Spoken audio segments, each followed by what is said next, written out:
This finds the 2Bs in the trenches of Flanders.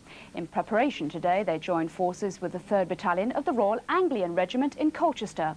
But first, a reminder of scheming Blackadder at work. Oh, Mr. Blackadder! Leave me alone, Baldrick. If I'd wanted to talk to a vegetable, I would have bought one at the market. Don't you want this message?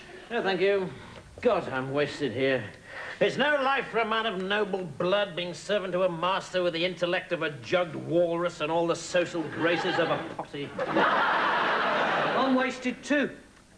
1, 2,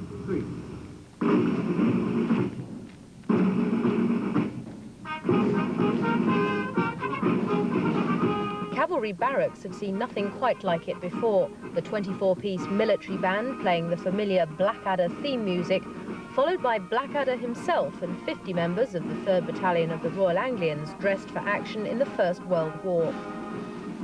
The new series, which starts later this month, takes Captain Blackadder and Private Baldrick into the French trenches together. The BBC's wardrobe department was having to make a few present-day soldiers' haircuts fit history before filming could start, for just 34 seconds of opening titles for the new series. I suppose it's the most real and most identifiable background and scenario that we've ever had for a series of the Blackadder, and it's pretty easy to make jokes about something as horrible as the First World War, and not I hasten to add disrespectful jokes, but just, you know, satirical jokes. I mean, you know, making a point of all the extraordinariness and the absurdities of that particular war. And how does poor old Baldrick cope this time? It's a major innovation. This time, Baldrick is a total, absolute, complete prat. No surprise. He plays the triangle, but unfortunately, he drops it before we get to his one note. I think the programmes generally are more consistently funny than they have been previously, and I don't think, you know, contrary to what some people appear to think, that it's an inherently sick idea to make jokes about the First World War, because really the jokes are not of that ilk. But anyway, I don't want to tell you too much about it, because you no doubt want to see it when it comes to BBC One at the end of September. Have you, within the cast, been surprised at the enormous success of Blackadder? I have, completely.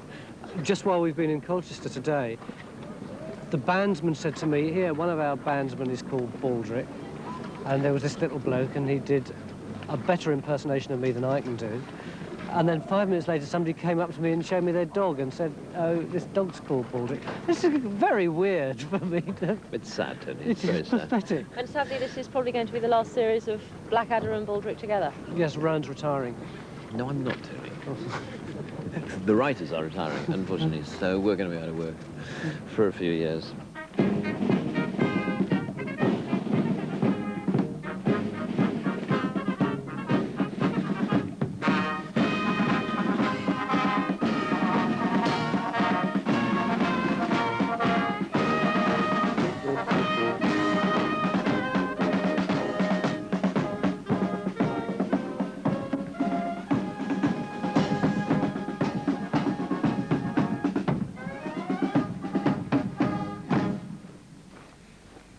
With such a nice look, how could one refuse but to watch the new series, which will be on our screens, Blackadder 4, on September the 28th on BBC One.